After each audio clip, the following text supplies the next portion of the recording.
What is that? Oh.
On him before we get started.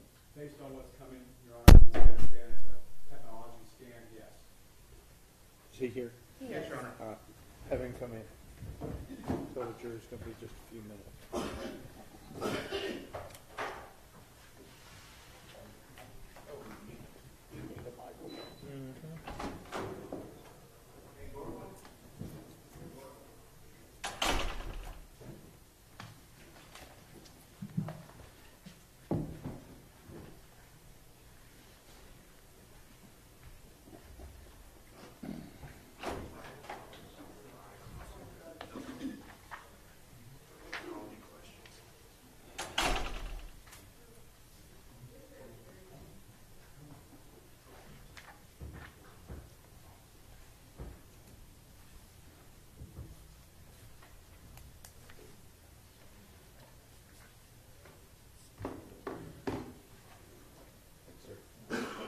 Raise your right hand for me.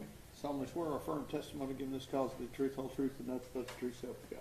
Yes, Your Honor. I see right here. Rule of evidence is in effect. Don't be Don't talk to anybody about what you testified to except for lawyers, okay? Yes, sir. State may proceed. Good morning, how are you? I'm doing well. How are you? Good. We're just about going to have a brief hearing today, okay, to talk a little bit about your training experience as it pertains to the Leica scan, okay? Yes, ma'am. All right. So we know you're a crime scene officer. How long have you been a crime scene officer, sir? 5 years. All right. And have you gone through training with the Fort Worth Police Department for crime scene? Yes, ma'am. When was that, sir? That was from December of 2017 through March of 2018. Okay. And so in the 5 years, have you been in crime scene the whole time? Yes, ma'am. All right. And so how long have you been a Fort Worth police officer? Close to 8 years. So tell me about that. There is a particular type of technology with the Leica scanner. I'm going to call it a Leica scanner. Is that the right verbiage? Yes, ma'am. What would you call it? A Leica scanner. All right. So tell the judge what a Leica scanner is. So a Leica scanner is a 3D imaging device that utilizes a laser and a panoramic camera to create a 3D model of the crime scene. How is a Leica scanner done at a crime scene?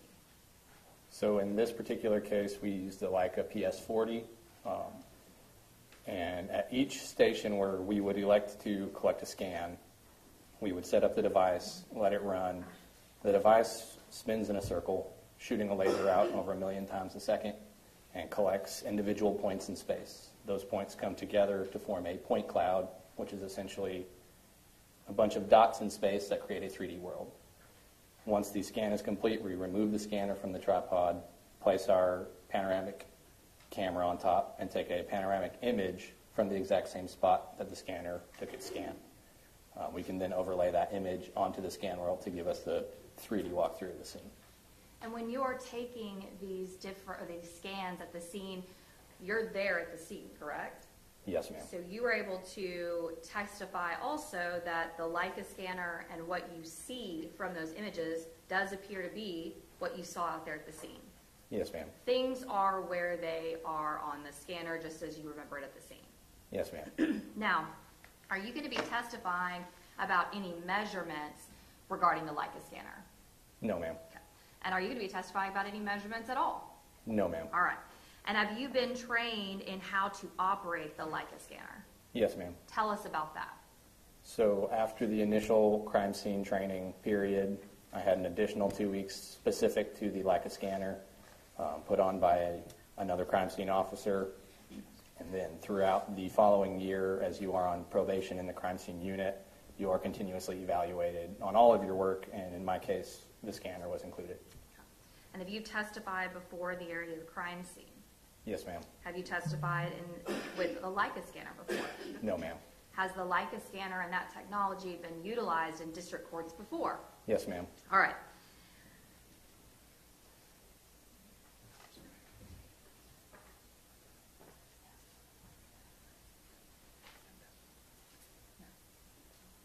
I'm going to pass a witness for purpose of this hearing. Cross-examination. Thank you, Your Honor. Officer, is it Van Gorkum? I've got that right? Van Gorkum, sir. Van Gorkum, my apologies. Yes, sir. Percent's kind of hard to say sometimes, too. You were trained by a fellow crime scene officer on the Leica. Is that my understanding of what you just said? Yes, sir. What's the error rate on the point cloud when it starts doing the 1 million points per second? At 50 meters, it's accurate to within 3 millimeters. How do you calibrate it each time? Because it's, if I understand the system, there's a tripod that you have to set and you have to level it. Yes, sir. How do you go about leveling it? So there are leveling bubbles for a general to get you close, and then the device itself has a level built into it that you actually calibrate on the device each time you put it in a new location. So let's break that down then. The tripod has what I would call an analog bubble level. Yes, sir. 3 of them, it sounds like? Just one. Just one. So we're only doing one dimension, not X and Y, when we're doing the level. I know it's a tripod, but you've still got 2 directions, X and Y. It is a spherical bubble level, so it actually calibrates both of those. Okay, so it's like a round 1-inch bubble? Yes, sir. Do you know what the error rate on that is? No, sir. When you mount this Leica device on top of the tripod, how do you go about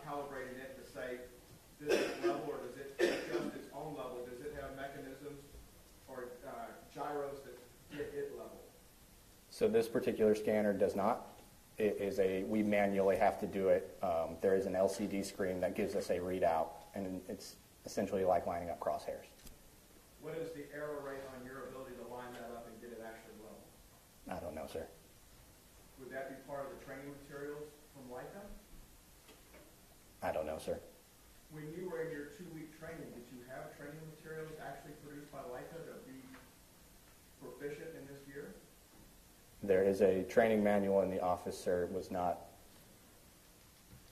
specifically given to me in the training. It is available. What was given to you for the 2-week training? It was mostly scenario-based training, step-by-step instruction, field training. Sure. Done in an office setting, I imagine you probably scanned crime scenes office more than once in your training day. Yes, sir. After you unhook, is it a 1/4-20 traditional tripod mount for this device, or is it bolt on some way different? It is a completely unique tripod mounting system.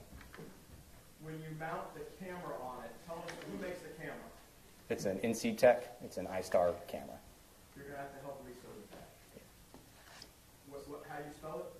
So NC Tech, TECH, and then iStar, like lowercase I, STAR. And what kind of output does the iStar make? It's a panoramic image. Okay, what format does it come out in? I'm not sure, sir. If you're not sure the format it comes out in, how do you validate that it's accurately been recorded?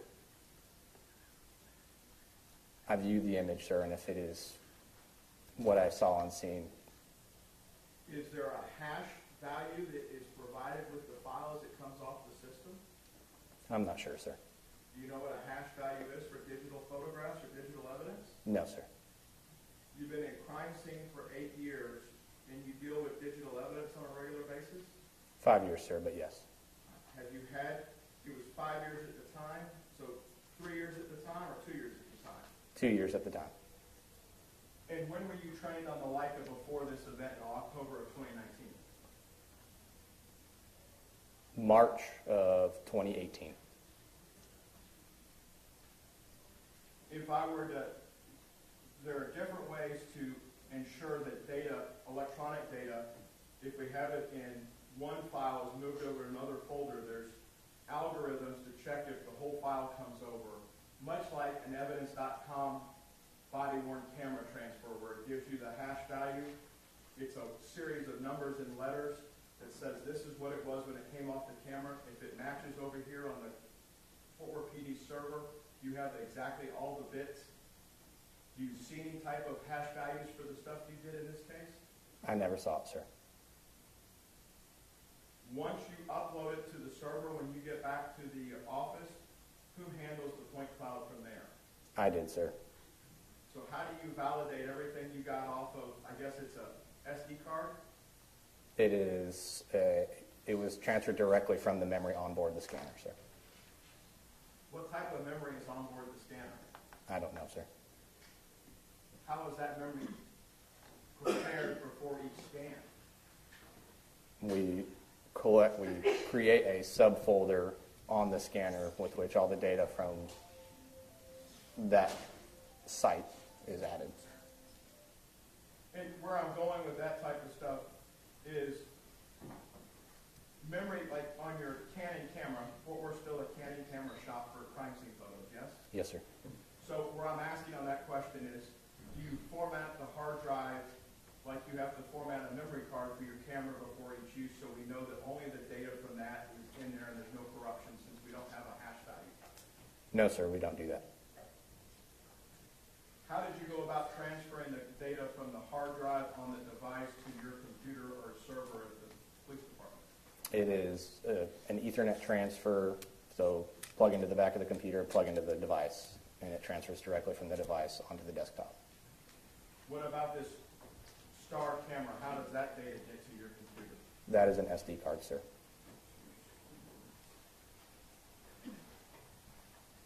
And I think I asked this, but we don't know if there's a hash value for those either. Correct, sir. And we don't know if it comes in JPEG, PNG, or RAW, correct? Correct, sir. Hang on, what's that noise? It's his oxygen Oh, okay. Well, that's fine. Is that noise, never mind, okay. Go ahead, Mr. Persett. Thank you, Your Honor. Once this data is stored on the crime scene secure server, are there any validation or verification methods inside the City of Fort Worth Police Department to ensure that the files there and it's not compressed by Fort Worth IT Solutions? I don't know that, sir. Do you know what the security measures are around the file when it's stored on your servers? I know only specific people have access to the server where the file is stored. Are there audit trails for the software that you have to use to process this, so we could see a complete audit trail as to who's worked and what work has been done on this point cloud or file from the software? I believe so, but I don't know for sure. And because we don't know for sure, audit trails, because you're doing forensic expert work at this point, those are traditionally turned over in discovery. Did you prepare any audit trails for the software you used to process this exhibit? No, sir, I did not. What software, make, model, and version did you use to process this exhibit? I used a software called Cyclone. I do not know the model, sir. So we don't, it's Cyclone, is it just called Cyclone? Yes, sir. We don't know what version or rev number of the software it is? Correct, sir. And what kind of file does it output? I don't know the file type, sir. It is a unique file type. Well, you're going to offer an exhibit, I would assume, in front of the jury, correct? Yes, sir. And does that have this unique file type that you don't know on it? Yes, sir.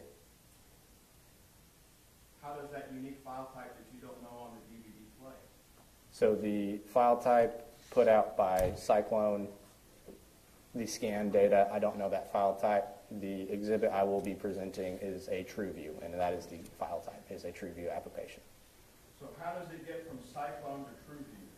So once all the scan data is input into Cyclone, it is optimized using their software. It does give an error rate. I do not know what that is. All, in this case, 15 individual scans are combined into a single scan world. And then the panoramic images are meshed on top of that scan world. Once that is done, we can export it as a TrueView. It's like saving as a different type of file almost, but you are creating a publishable item. Officer, you used a new term that we hadn't talked about before, mesh. Can you explain that? We overlay the panoramic image over the individual point clouds.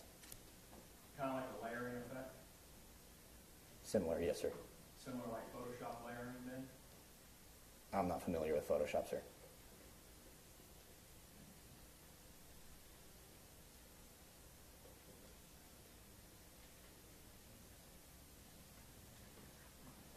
And the trainer aspect that you talked about with the prosecutor, do you know if the trainer that trained you was certified by Leica to operate this equipment? I don't know, sir. Have you ever taken any proficiency tests with Leica to operate their equipment? No, sir. They offer a certification program, do they not? I don't know, sir. Cyclone software, have you received any specialized training from the manufacturer of Cyclone software to use their software? No, sir. I assume then you haven't taken any proficiency tests in Cyclone software. That is correct. And is it Cyclone software that optimizes with an error rate that we don't know about? Correct, sir. And that outputs a TrueView file. Is TrueView a software program or is it a file type only? Both, sir. Have you had any training in TrueView? Yes, sir. Is that trainer training as well? Yes, sir. No specialized crime scene classes around the country or anything like that? Correct, sir. No in-service at Fort Worth? Correct, sir. Thank you, Your Honor. Pass the witness. Friedrich, No, I do not have anything further for him. any objection? Yes.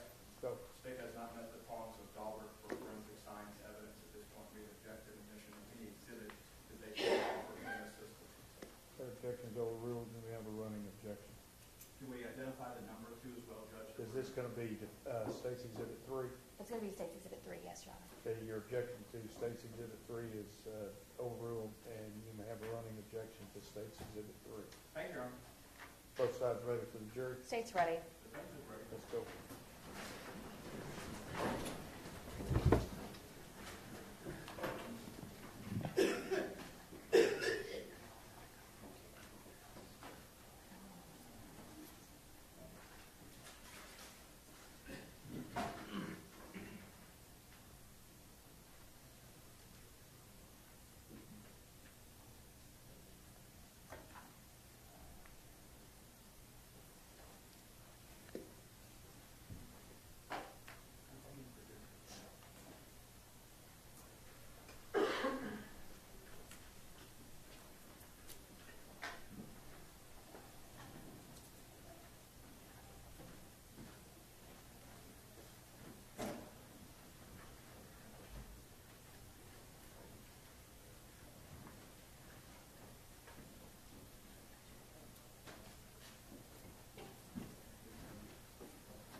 Sir.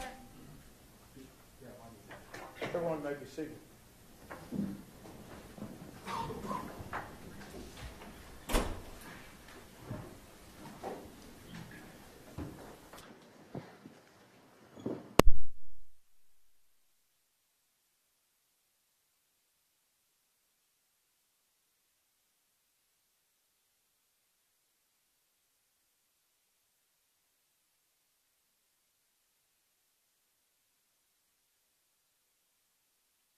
Ladies and gentlemen, this witness has been previously sworn to testify truthfully.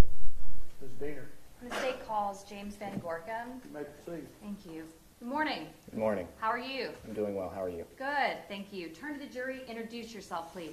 Good morning. My name is James Van Gorkum. I'm a police officer with the Fort Worth Police Department, currently assigned to the Crime Scene Search Unit.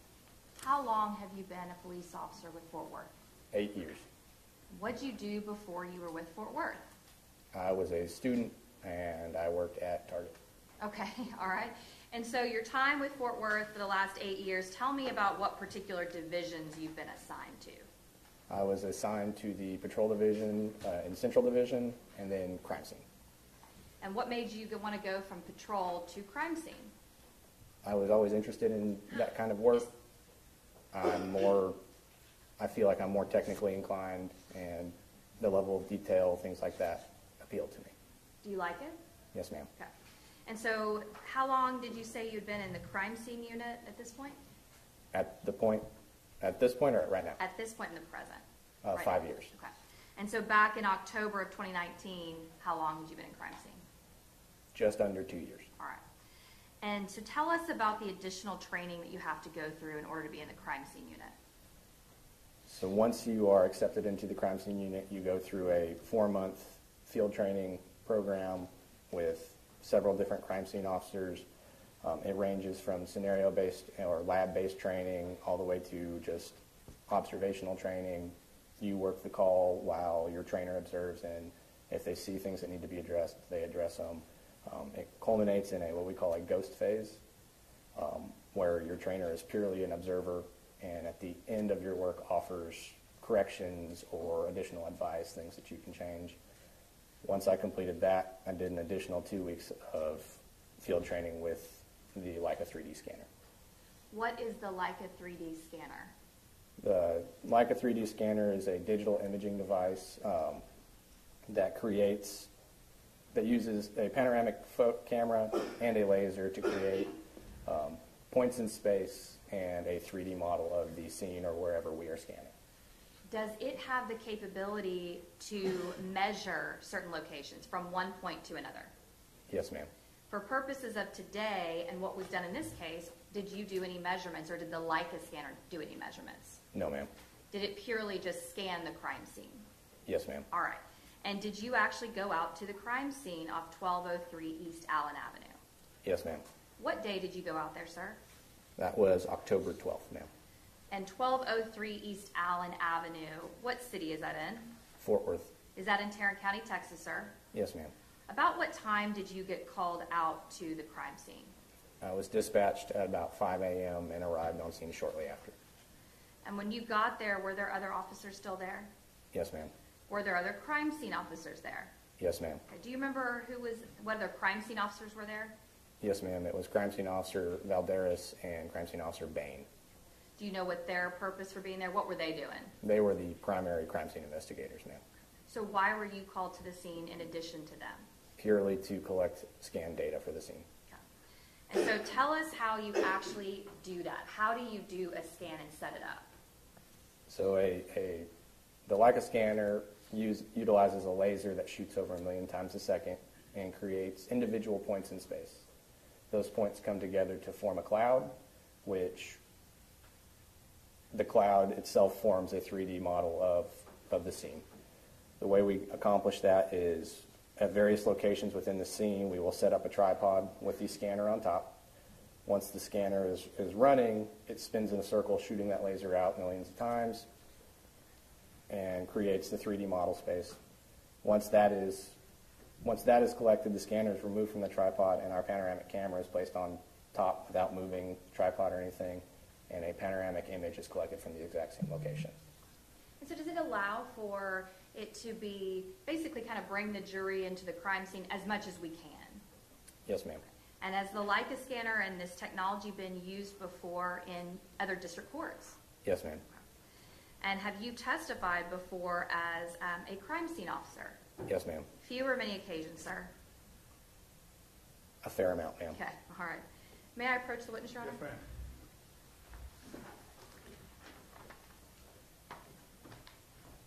I'm going to hand you what's been pre-marked as State's Exhibit 3. Does that appear to be a disc that contains the Leica scan for this particular case? Yes, ma'am. And did you and I meet and have an opportunity to go over what the actual scan was and look at the photographs? Yes, ma'am. And did that appear to be a fair and accurate depiction of the crime scene that you remember, as well as the Leica scan that you did? Yes, ma'am. Your Honor, we'd offer State's Exhibit 3, and this has been previously provided to defense as well. Any objections other than those previously stated? No further objections, just guidance on the court on how we're going to publish on the disc. Well, and Your Honor, we've transferred it over to the desktop for purposes of this, for publishing to the jury. I renew my objections of what's being displayed under the hash theory that are covered in the here. Those objections remain overruled and State's Exhibit 3 is admitted. Thank you, Your Honor. I'm now going to show you State's Exhibit 20 through 23, and then State's Exhibit 28 in order to 68. And if you'll just look at those for me.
do all those exhibits appear to be a fair and accurate depiction of the crime scene as you remember it from that night? Yes, ma'am. And Your Honor, for purpose of the record, it's 20, 21, 23, and then 28 through 68, all in order.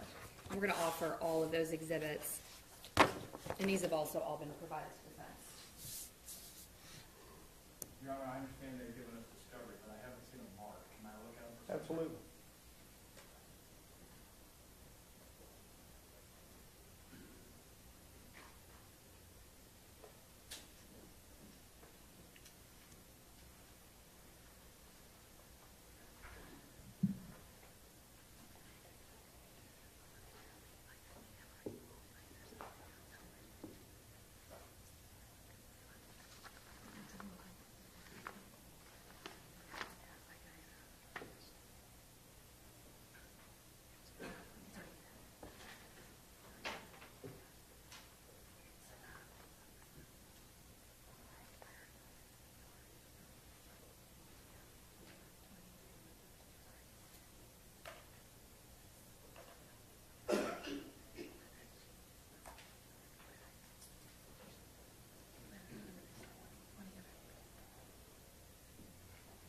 And Your Honor, for purposes of the record, States Exhibit 20 and 21 and 22 is already in evidence, already been admitted.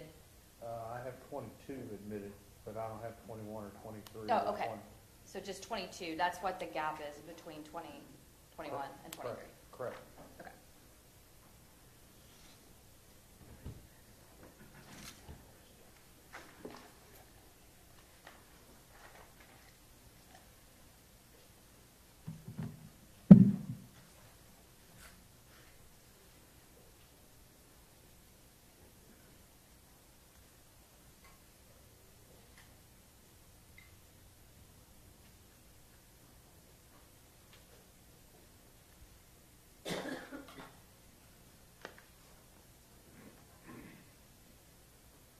Can I take this on witness on board, Your Honor? Yes, sir. Can I approach? Yes.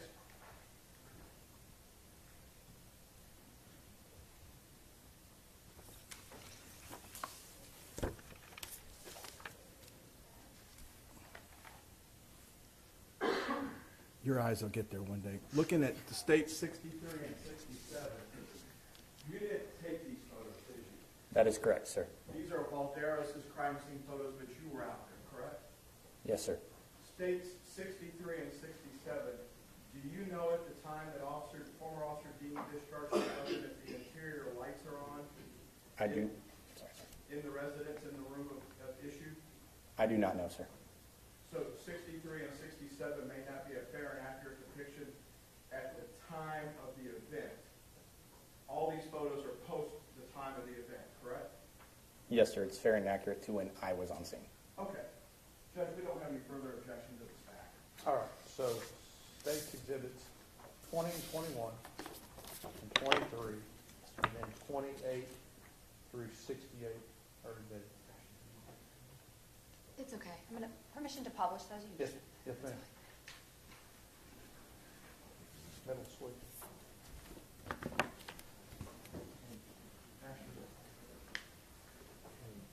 No.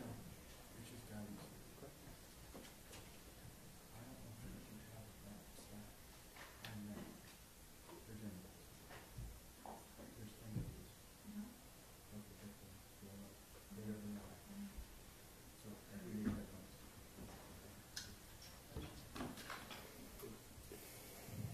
They are.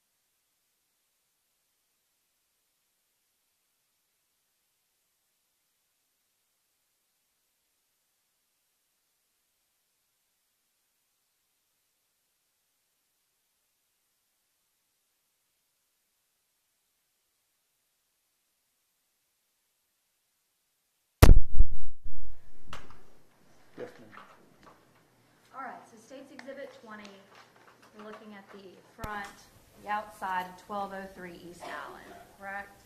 Yes, ma'am. Okay.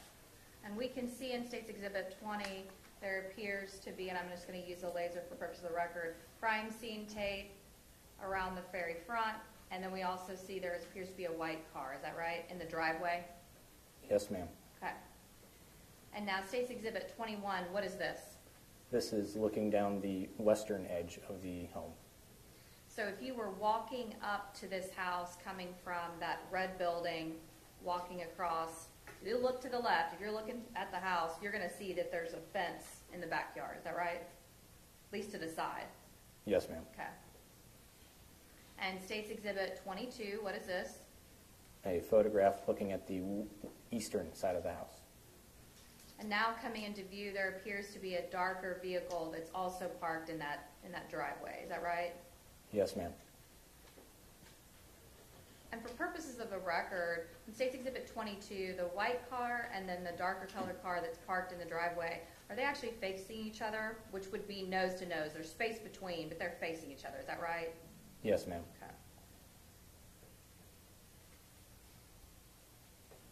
And now what are we looking at State's Exhibit 23? So this is the open lot to the east of the residence.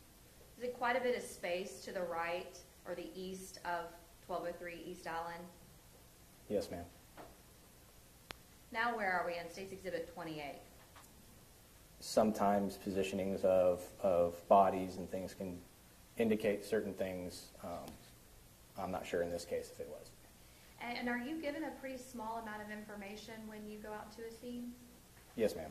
And so you're just taking photographs of everything you possibly can. From a crime scene perspective, when photographs are taken, they're just trying to take as many photographs as they can, not knowing yet what may be important later.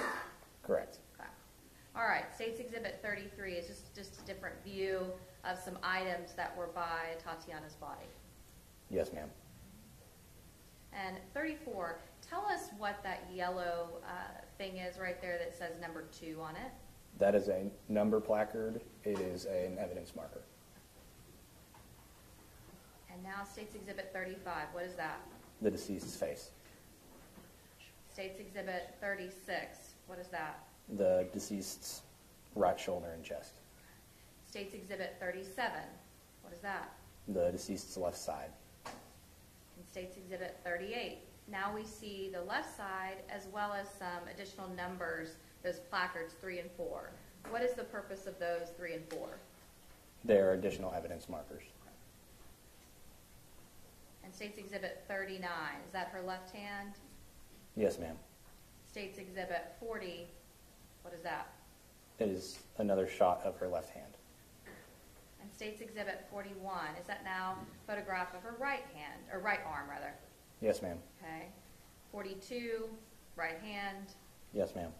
and 43 on the top of her right hand, correct? Yes, ma'am. 44, what are we looking at? We are standing in the living room looking at the front doors to the residence. And State's Exhibit 45, what is that? It is a photograph of a firearm on top of a box. Oh, I'm sorry. It is a photograph of a firearm sitting on top of a box by the front door. State's Exhibit 46. It is a close-up photograph of that same firearm. 47. Another angle of that firearm. I'm going to go back just for a second. So 45, and then we zoom in a little bit closer, 46 and 47. Why is it important to take photographs of the various different parts of the gun? We tried to document the state of the firearm when it was recovered. Was it loaded? Was it even capable of firing to the extent of our knowledge? That's the primary reason. And also for documentation so we can identify it later. Okay. Are there unique identifiers on guns that can help us identify them later? Yes, ma'am. What is that? A serial number. And State's Exhibit 48, what's that? That is a close-up photograph of an attachment at the front end of the firearm. And 49, is that just the other side of the firearm? Yes, ma'am. Okay. And now in State's Exhibit 48, I can see that there appears to be an unfired cartridge right here. Was that found with the gun, to your knowledge? I don't know, ma'am. Okay. But photographs were taken of it that were at least close to or looks like right on the gun. Correct. Okay. State's Exhibit 50, what are we looking at? This is the front or south-facing door. 51, what is that? The door frame of that same door.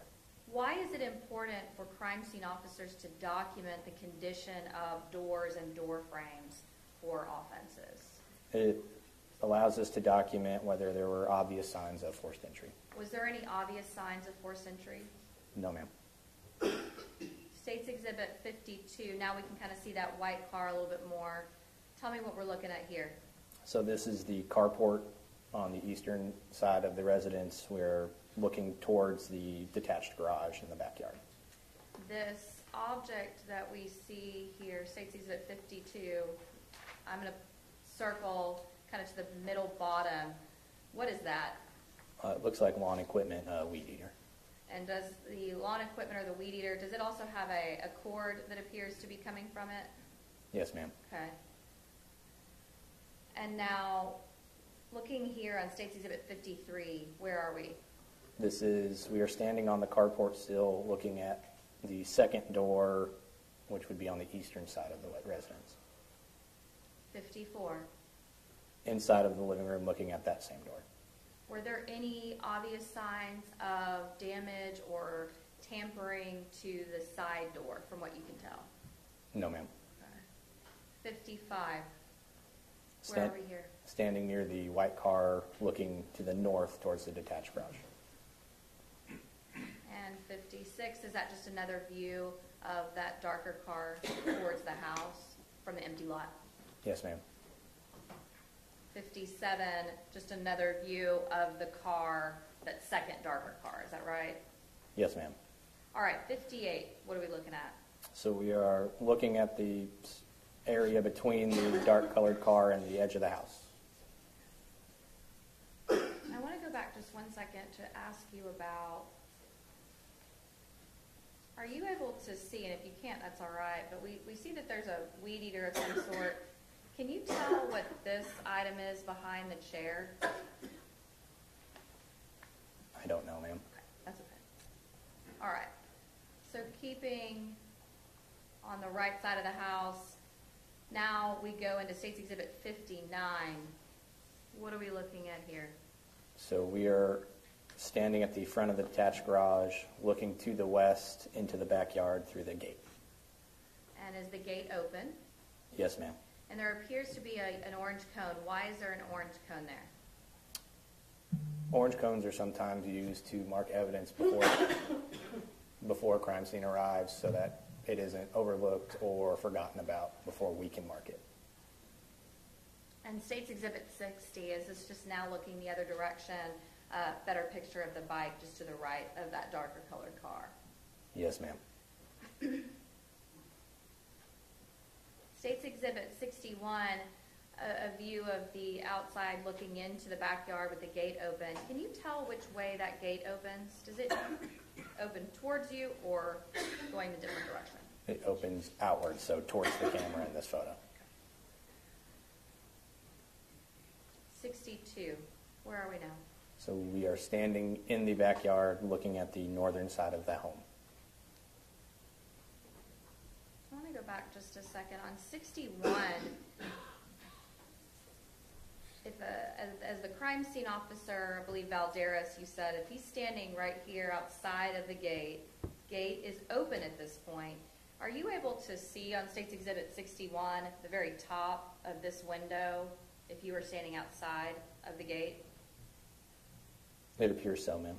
And the gate's the same height all the way across, so even if that door is shut, this gate door is shut, you can still see the top of that window. Is that right? Yes, ma'am.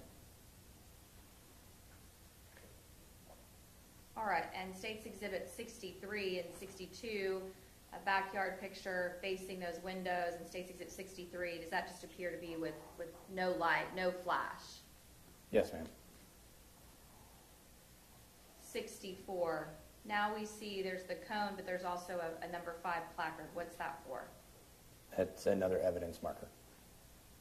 And 65, is that just a closer up view of that number 5 evidence marker? Yes, ma'am. what can you see in State's Exhibit 65? What is that item, number 5? It is a fired cartridge casing. State's Exhibit 66, is this just a closer up view of that window? Yes, ma'am. 67, does that give us a better perspective as far as being dark outside, no flash being used? Correct. And 68, what is that? An even closer view of the hole in the window.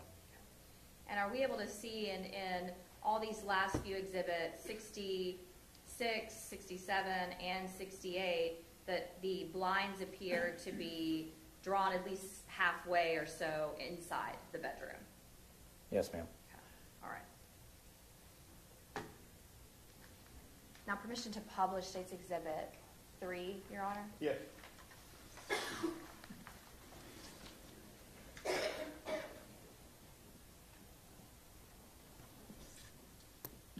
Okay, in State's Exhibit 3, now this Leica scan of the house, you have a stylus up there just like I do on the screen.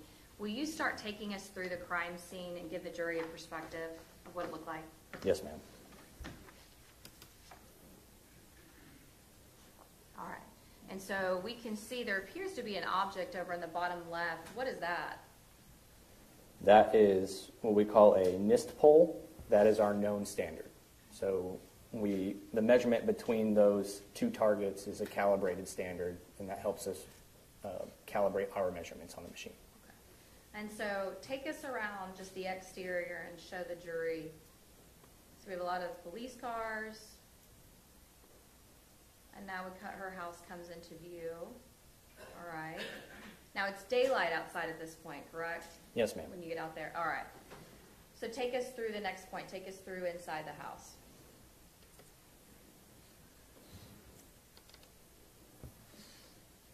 Okay, now we go inside. We're looking inside the living room. Is that right? Yes, ma'am. Okay. And take us over to the left a little bit. All right, we come into view. We can see there's looks like a TV of some sort, kitchen. Okay. And we can see these little red dots that are in the background. What are those for? Red circles. So each of those red circles represents the location where an individual scan was collected. All right. Take us to the next area, if you will, or the next, yeah. Okay.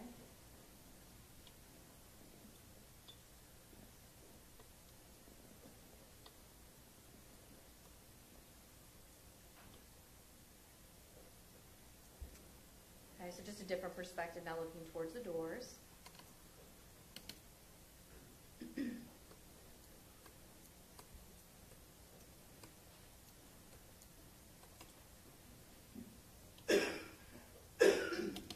Taking us down the hallway here in just a second.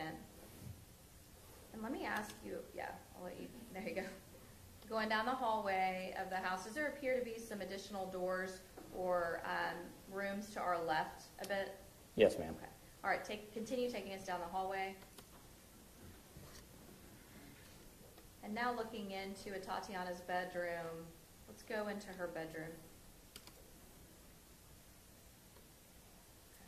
And now inside of her bedroom, there appears to be a TV over there to the right, and then there appears to be like a computer desk over there as well. Is that right? Yes, ma'am. And then there's two gray dots out on the window. What is that? So those are called geotags. Those are inputs that we were able to put into the TrueView that are photographs from the crime scene. All right. And then take us to those two that are on her body.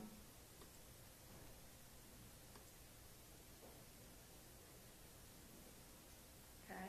And then take us to the next one. And what does that appear to be on placard number 2, sir? An unfired cartridge. All right. And so let's go out of her room.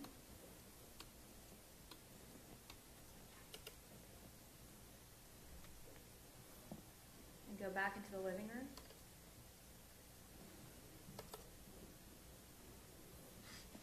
And let me ask you a question, if you will. Just scan us around into the living room for a second. Now, does that appear to be somewhat of a messy house? Fair to say? Yes, ma'am. All right.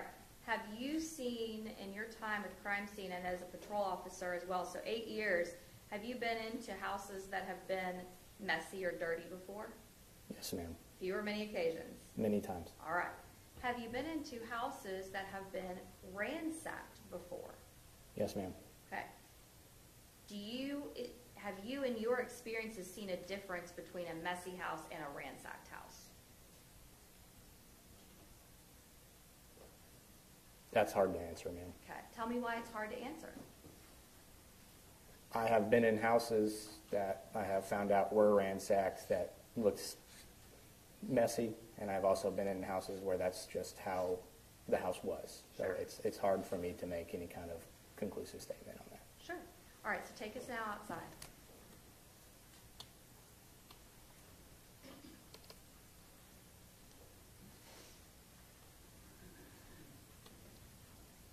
And if you will, real quick, let's go back to the right just a little bit. So you can see now it gives the jury a little bit more perspective. There's this big open lots, and then keep going over to the right just a little bit, and we can see, keep going just a little bit, we can start to see these houses. There's a couple different houses that are across the street. Is that right? Yes, ma'am. Okay. All right, so take us back, going back to the driveway. Okay, and let's go down the driveway into the backyard.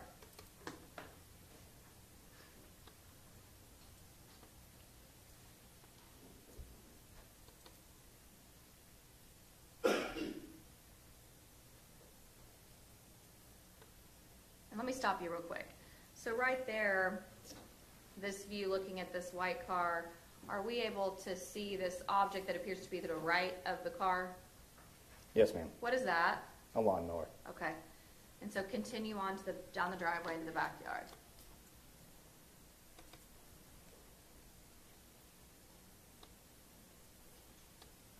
Okay, and turn over a little bit to the left there. Okay.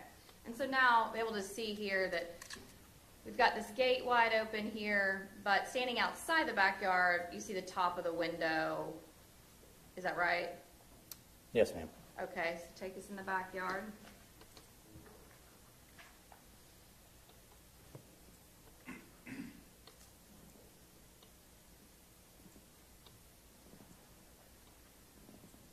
Okay. Now go over in front of the window. There appears to be two objects on the ground, and then there's also a placard for evidence. What are those two objects? Can you tell? I believe they are gloves. Okay. And now click on the object that we see that's marked with a crime scene placard. Does that appear to be that fired casing that we've seen earlier? Yes, ma'am. And will you click on the 2 points that we see on the window?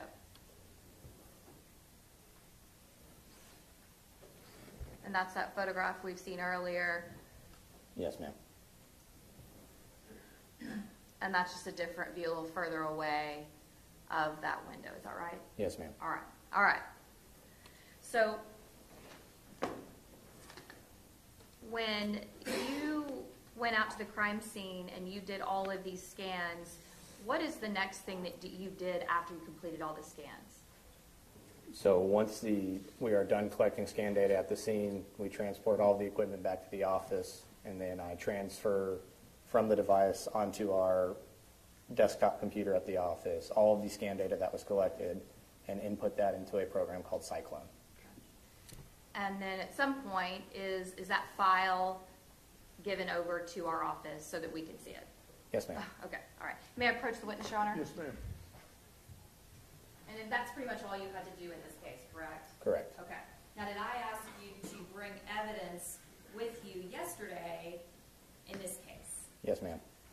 I'm going to show you what's been pre-marked as States Exhibit 111, States Exhibit 113,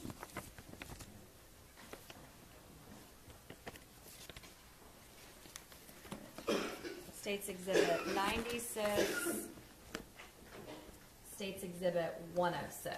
So let's start with 113 and 111. On 111, does that appear to be, well, all of these exhibits, but 111, does that appear to be one of the envelopes that you brought with you yesterday? Yes, ma'am. And where did you get States Exhibit 106, 96, 113, and 111? It was checked out from the property room. Okay, explain to us what the property room is. So the property room is the designated evidence storage area for the city of Fort Worth. It is a secure location that allows us to maintain a chain of custody over a long period of time of evidence items. They are the custodial entity for evidence in Fort Worth. Who has access to the property room? To the evidence storage area of the property room, Correct, where the evidence is kept. only staff for the property room. Okay. And so whenever you went to get those items, did you have to check those items out and sign for those? Yes, ma'am. And whenever you brought them here to the court, did we then go through and open each one of those items of evidence? Yes, ma'am. Are there items inside of those boxes and envelopes? Yes, ma'am. Did all of those items, including the boxes, do they today appear to be in the same or substantially similar condition as when you brought them yesterday?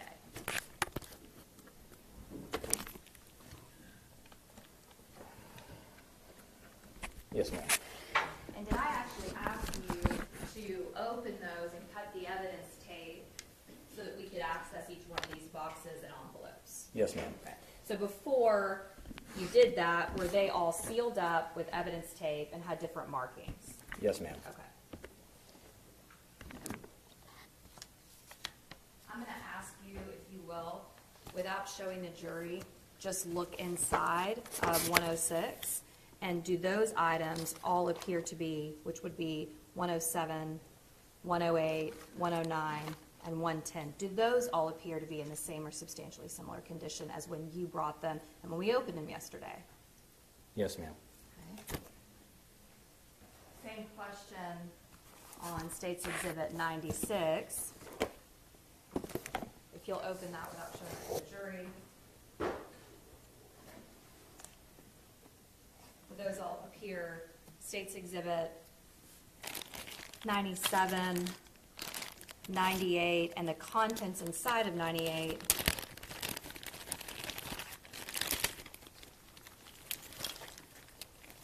which is going to be 99 through 104, 105. Do those all appear to be in the same or substantially similar condition?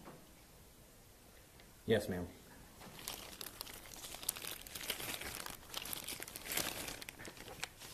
Is there a unique number that is assigned to each and every incident as far as a report number with the Fort Worth Police Department? Yes, ma'am. And can you tell me what that number was in this particular case? It was 190088768. And is that the same number that is on the outside of State's Exhibit 96? Yes, ma'am. Is that the same number that is on the outside of 106? Yes, ma'am. Is that the same number that's on the outside of 111 and 113? Yes, ma'am. Will you look inside of 111 and 113 without showing this to the jury? Do you have gloves I can use? I have one glove.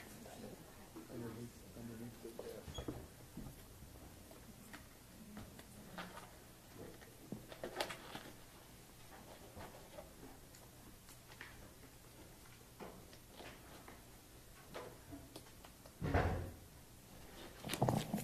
Thank you, ma'am.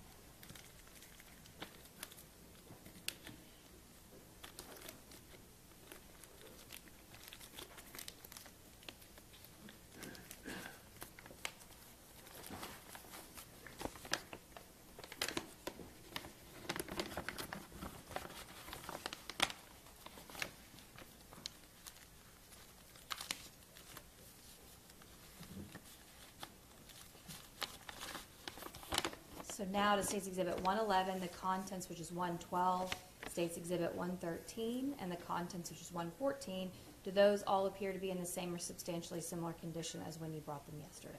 Yes, ma'am.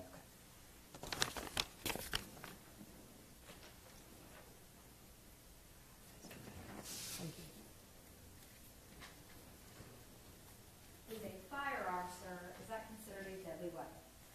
Yes, ma'am.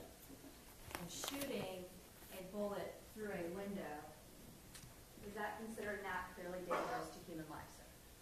Yes, ma'am. I'm going to pass the witness, Your Honor. Cross-examination. Is pointing a loaded firearm at a Fort Worth police officer considered aggravated assault on a public servant in the state of Texas? Yes, sir. Is that a felony offense? Yes, sir. It's a first-degree felony, isn't it? Yes, sir. Under your general orders, is deadly force available if you're met with deadly force as a peace officer? Yes, sir. And any means necessary is part of the general orders when it talks about deadly force, correct? I'm not sure of the specific verbiage, sir. Okay. We had a chance outside the presence of the jury to visit a little bit. You agree with that? Yes, sir. I forgot to ask you, there's general orders, but when you get selected, it's a competition to get into crime scene, correct? It's an application process, yes, sir. You have a basic peace officer license in Texas. The jury heard about TCOL certifications for communications yesterday. There's also one for peace officers such as yourself, correct? Yes, sir.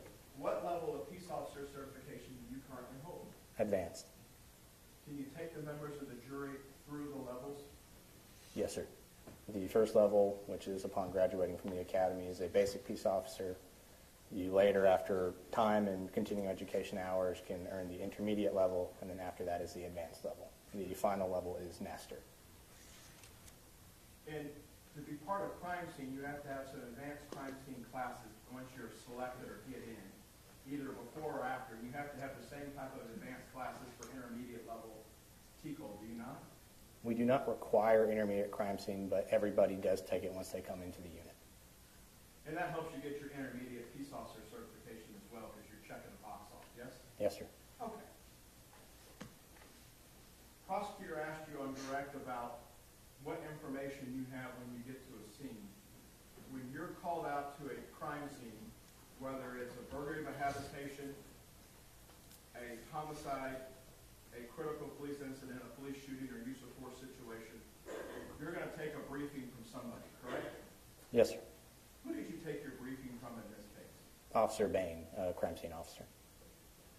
Officer Bain, and there's another crime scene, senior crime scene officer, last name of Lee, is that correct? Yes, sir. You were paired up with Lee, and Valderas was paired up with Bain. Correct. You're not rookies anymore on the street, but once you go back into crime scene, you kind of have that yellow rookie stripe on the back of your stuff for a while, don't you? Yes, sir. You got a 1-year probationary period. Yes, sir. During that 1-year period, are there different stages like there are for being a rookie on patrol? So there's a start-off stage where you're an observer. That would be more during the actual field training. The 1-year probation starts at the end of that field training, and you are 100% working calls on your own. Any high degree, like high offense level or intense scene, a senior officer will come out with you. So you have, can I use FTO, but it's really like crime scene FTO? Yes, sir. You have crime scene FTO, then once you're cut loose and the sergeant over crime scene says you're good to go, you have another year of probationary period to stay in the unit. Yes, sir. Do you have to give the city of Fort Worth a commitment of time that you'll stay in the unit based on the money they're going to spend on your training? No, sir. During October the 12th, 2019, were you still in this crime scene FTO period? No, sir. You were in your probationary period? No, sir. Help me understand that. So my probationary period began March of 2018, ended March of 2019, so several months before this incident. Officer Lee went with me because when we deploy the scanner, it is typically a 2-man operation. In addition to general orders for the city of Fort Worth, does the Fort Worth Crime Scene Unit have what they call standard operating procedures, or SOPs? Yes, sir. Are they treated in your world just like general orders? Yes, sir. They describe how crime scenes supposed to do certain things. You agree with that? Yes, sir. And they use the word shall sometimes, and in this building, shall equals must. Do you agree with that? Yes, sir. Officer Bain, without going into it, gave you a briefing. Was Valderas, to your knowledge, because it's a tight, small unit crime scene, correct? Yes, sir. as big as Fort Worth is, you guys need more resources, right? Yes, sir. Completed the budget. We need more resources for crime scene. Yes, sir. And in fact, like on this case, your SOPs say, since it's a critical police incident, the crime scene sergeant, if they're not on duty, they're waking them up. Yes, sir. The chief of police has been woken up. There was a lot of rank out there when you got to the scene. Would you agree with that? I don't recall. Was Valdera still in this crime scene field training officer program, or was he out because Bain was with him? I believe he was still in field training, sir. Did Valdera start behind you in the unit? Yes, sir. Once you got your briefing, you're able to ask whoever's giving you the briefing for what you're supposed to do additional information, correct? Yes, sir. During your period of time, was Lee your training officer when you were in the field, or did you have multiples for crime scene? Multiple, but Officer Lee was not my training officer at any point. For all the multiple officers you had, you're welcome to ask them questions at any time if you need additional help. Yes, sir. And if they see you doing something wrong, they politely pull you aside and say, hey, what about this? Correct, sir. They're challenging you because you want the best evidence before the finders of fact. You'd agree with that? Yes, sir. When you walked up, you have to make, is crime scene, you have to make an initial scene assessment on any scene to see if it's safe for you to be in the facility, the property, what have you, correct? Yes, sir. On your initial scene assessment, you came up in the early morning hours when it was still dark. Yes, sir. Could you tell from walking up to the residence whether the residence had a rear entry door? No, sir. Could you tell if it had a gate that opened up into the back property, if there was an alley from walking up from the addressable or the street side, the front side? No, sir, I could not. So whether or not there's signs of forced entry on the two doors up front, if you're supposed to secure and observe if there's forced entry around the building, somebody still has to go to the back to check on a call for an open structure. Would you agree with that? Yes, sir. Prosecutor asked you if you could see a window when you got to the gate. Do we know what height your camera was at and what its field of view is on the lens? Because it's got a pretty wide angle, does it not? It can, yes, sir. You know what the angle was set at to be able to see that window standing outside and what the distance was from the gate when you had that image? So the photograph I did not collect, but for the scan, no, sir, I do not know. So we don't know. Do you know how tall Officer Dean is? No, sir. Do you know how tall his body camera was at the time, where it was mounted on his body? No, sir. You had an occasion to spend a lot of hours inside the scene, because that takes a while to scan, does it not? Yes, sir. Did we have any malfunctions with the scans? Did it behave like it was supposed to? Yes, sir. I noticed from looking at State's Exhibit 3 that you were able to get your tripod back into, there's a dead corner in the kitchen, an L-shaped corner in the kitchen back to the right of the stove if you're looking at the stove. You were able to get your scanner all the way back there, is that correct? Yes, sir. Any issues with anybody taking any photos from that area then? They would be able to get back there. If you could get the tripod back there, they could get back there. Yes, sir. In your field, is there, because you're trained on a bunch of stuff in crime scene, not just working on residential or a structure, you're taught that if it happens, you have to handle it. Yes, sir. You got to figure out a way to process it, whether it's a dumpster or whether it's a structure. Is that correct? Yes, sir.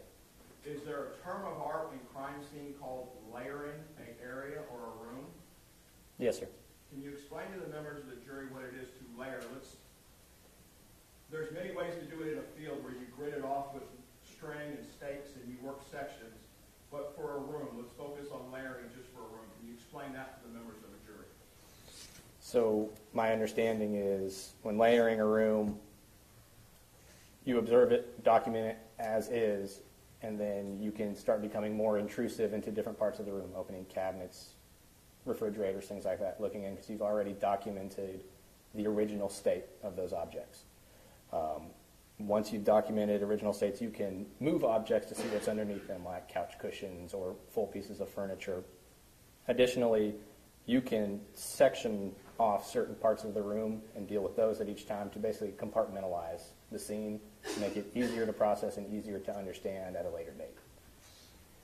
And for the jury's benefit, there, at some point on a homicide, a Tarrant County Medical Examiner District death investigator has to arrive to take possession of the deceased. Is that correct? If they're still on scene, yes, sir. And at the time of your scans, from what the state published on the big screen here in the courtroom, Ms. Jefferson's body was still in the room. Yes, sir. Were you there when the death investigator arrived? No, sir. Do you know, you mentioned couch cushions. You've seen the crime scene photos from Valderas that the couch, the sectional couch in the living room looked like it was layered. Somebody had moved the cushions in some of the photos. I don't recall. I'd have to see the photos again, sir. Do you know if any layering, searching of the debris, the items that was in the area, the room where the shooting took place, if anybody went through and processed more than just the area where Miss Jefferson was? I do not know, sir. Does your scanner have the capability of also scanning the ceiling when it's scanning? Yes, sir. I don't know if you've watched Officer Dean's body-worn video or not, but there's audio on it. That would be typical for an Axon camera, correct? Yes, sir. If I heard what appears to be a smoke detector going off, was that still going off? A 1 minute chirp? Did you ever isolate or figure out when you were in the room, because you were probably in there the longest, of where that chirp was? I don't recall, sir. Would your scan show us if the rooms had smoke detectors we could look at later? It should, yes, sir. Did you make any notes or observations? That didn't catch your attention.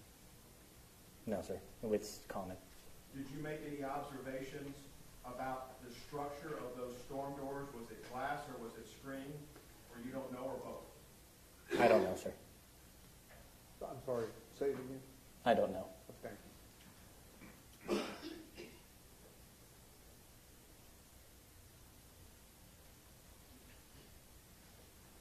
Thank you, officer. Pass the witness. Read the record.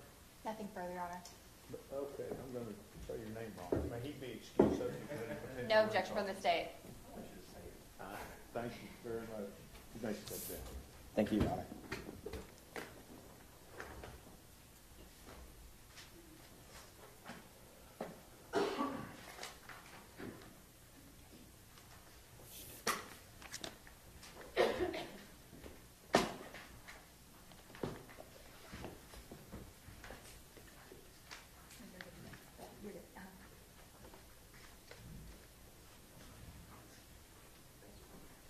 Who do you have next?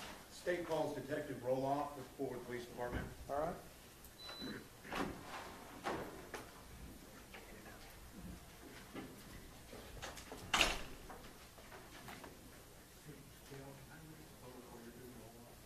Sure. Yes.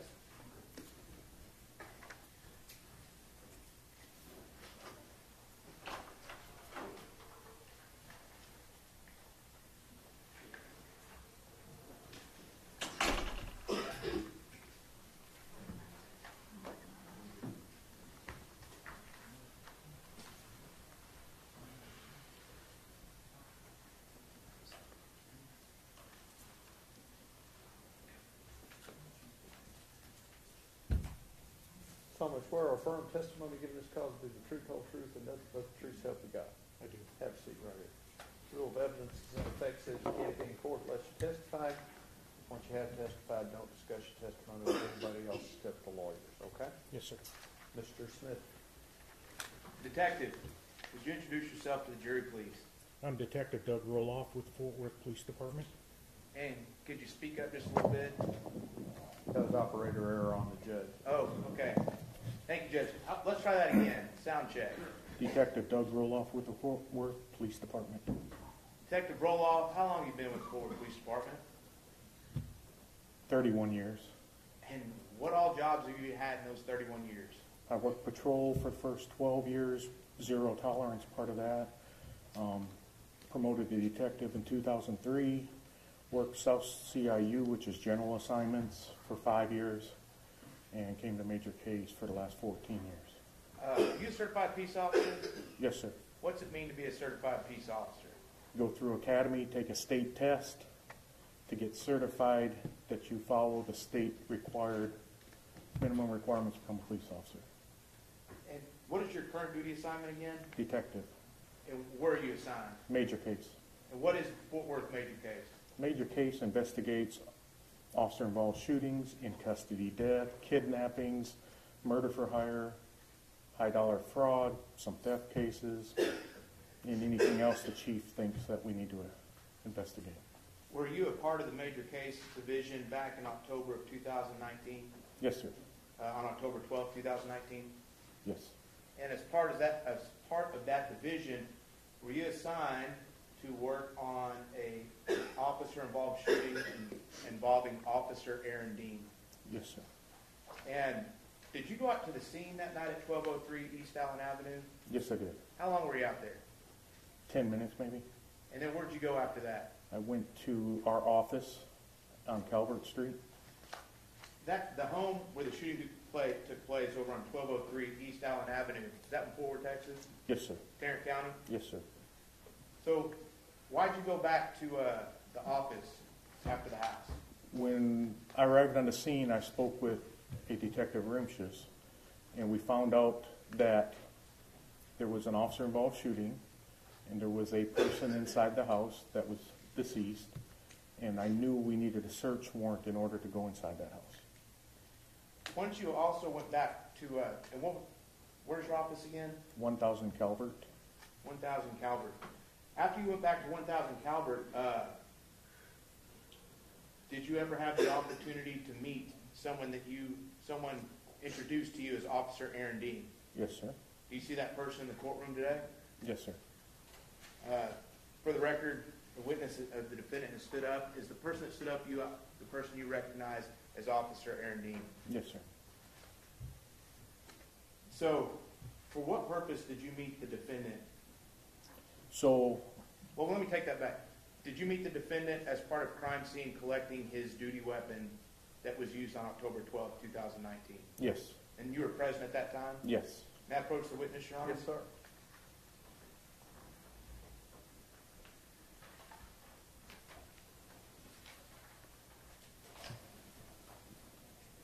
Now, were you also present for some paperwork that was done in collecting that weapon that was fired on October 12, 2019? Yes. And if I may, here's a copy of that if you need it to refresh your memory. Did you fill out some paperwork when you collected that firearm? Yes. Did you document the serial of that firearm? Yes. Now I'm opening up State's Exhibit 6, which has been marked as State's Exhibit 6. In that, do you see State's Exhibit 107? Yes. And is that the same firearm that was collected from Officer Dean in the early morning hours of October 12, 2019? Yes. And how do you know it's the same? Because I have it listed as a serial number of one I collected from him. You collected it from the defendant and it has a serial number. What is a serial number on a firearm? It's an identification specifically given to each firearm to identify make, model, and serial number when it's made. And so that helps you identify to say, that is the firearm that I collected from the defendant on October 12, 2019. Yes, sir. And as a result, did you also recover, now firearms have multiple pieces, did you also recover a magazine? Yes. And what is a magazine? Magazine is what ammunition is loaded into and then loaded into the gun. All right. And is that magazine in State's Exhibit 108, Yes. marked as 108, is that the magazine that was part of this firearm? Yes. Now, were there some bullets in the magazine and the gun? Yes. Is the baggie marked State's Exhibit 109, does that have the round that was chambered in State's Exhibit 107? I cannot say for sure. Cannot say for sure, that's fine. And then what about State's Exhibit 110? That's ammunition also, and I don't know if that was in the gun. Crime scene did that. Crime scene did that, okay. Yes. But you're for sure that State's Exhibit 107 and 108 are from the defendant? Yes. Your Honor, may I take State's Exhibit 106 over to defense for review? Yes, sir.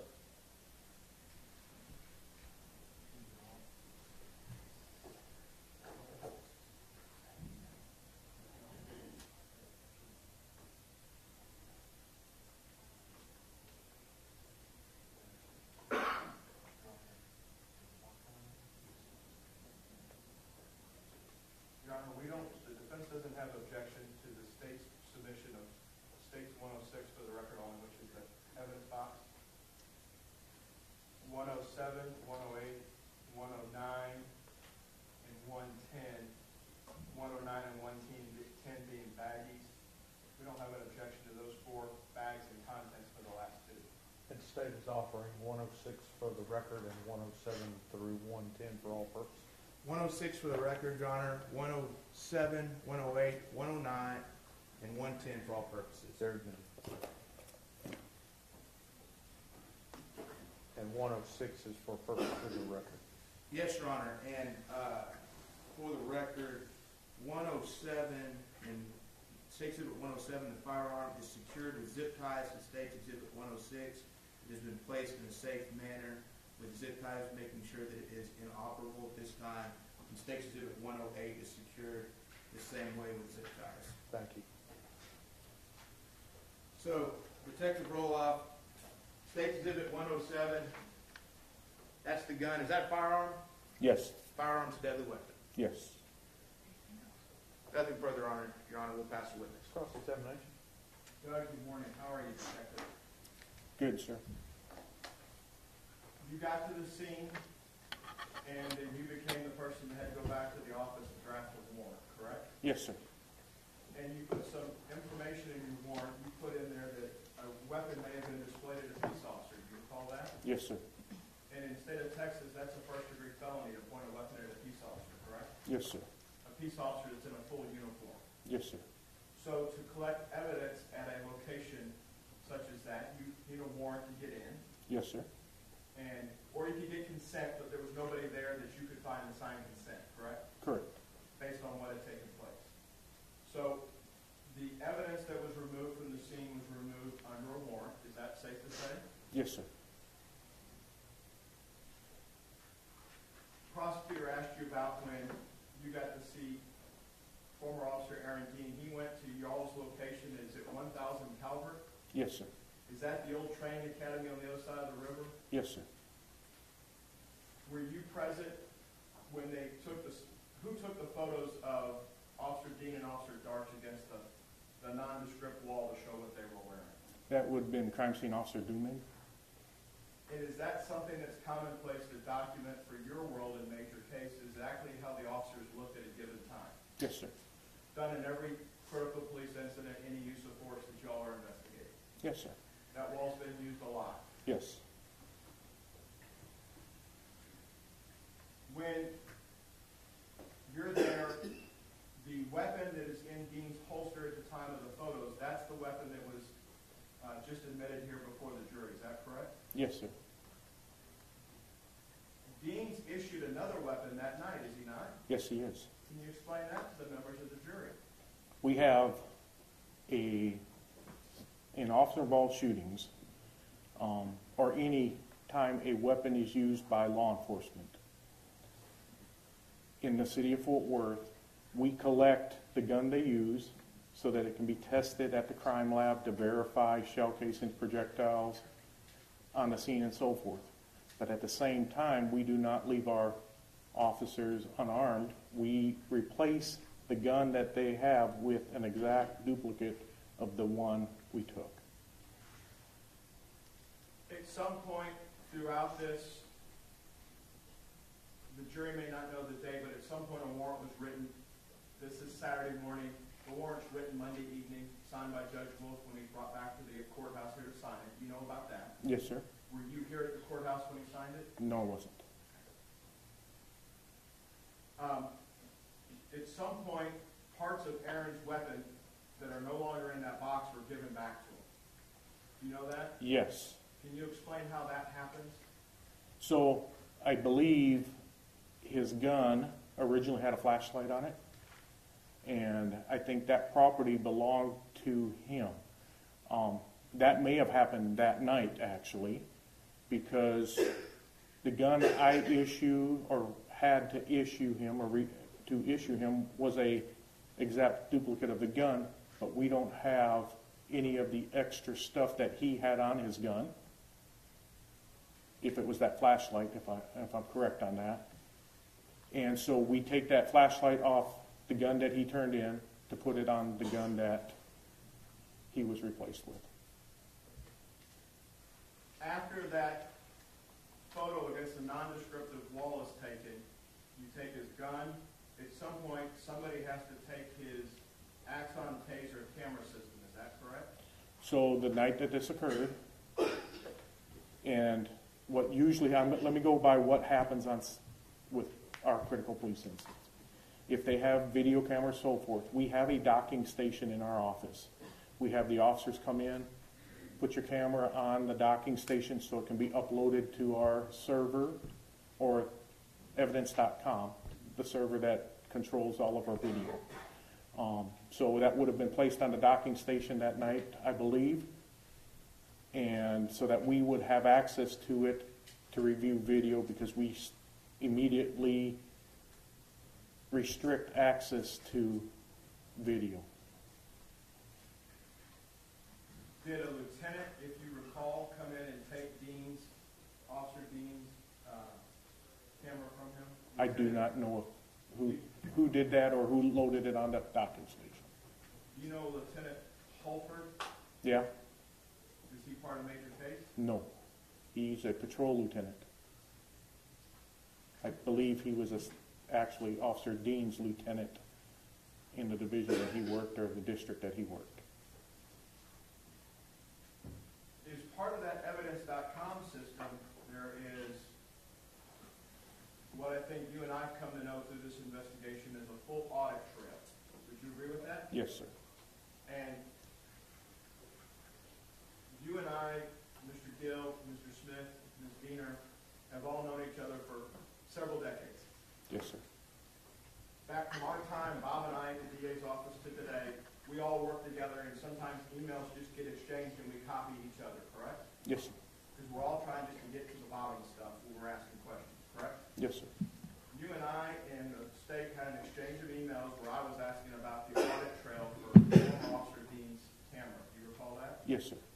And you were asked to check into where the physical camera was from the time of the offense, where it was if we wanted to do any additional testing. Do you recall those emails? Yes, sir.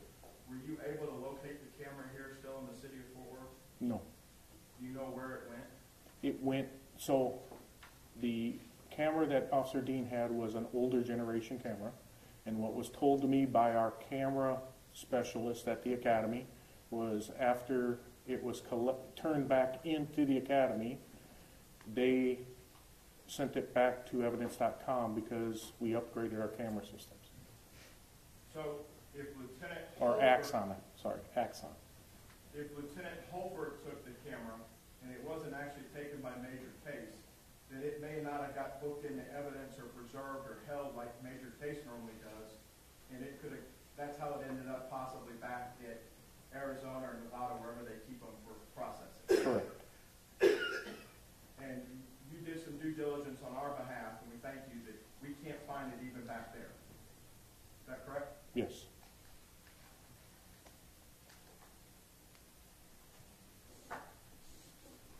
Thank you, Detective. Pass the witness. Free grant.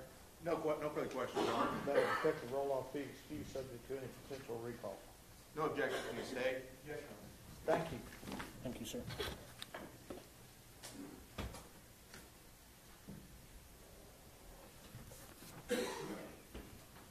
Break time.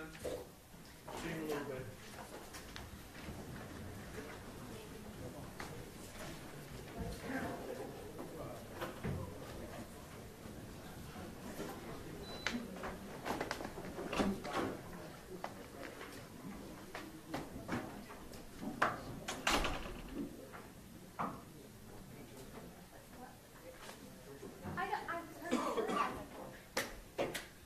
Decades? That's offensive, Miles. I'm not even old enough to be decades. I'm close, like you just said. Okay. When did this happen? All right, let's shoot for 10:35 or 11. so. Okay. That's a decade. One decade. Singular, sir.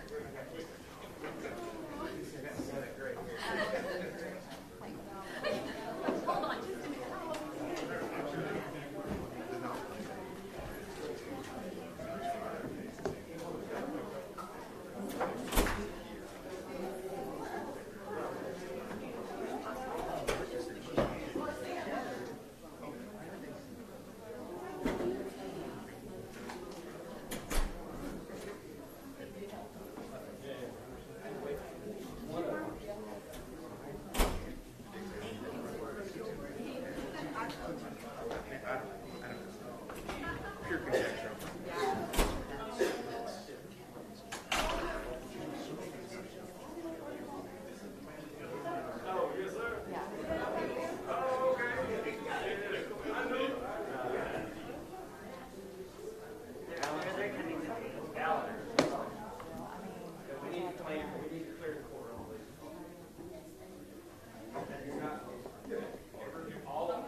thought too. Okay, I thought you had been. I literally. Well, you said a few A few, days. and I was like, a few is like You 3. go all the way back. I'm in my 30s. I remember you sitting in the lab processing all that video. That's Cisneros. That's because I was an intern for 3 years, so it feels like So the same. I know. did the same thing. I did it 3 years ago. I know. No, I know. It feels. When you said few decades, I just started laughing. I was like, oh, Ashley's not gonna like I that. will say, it's like it feels like just this trial.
not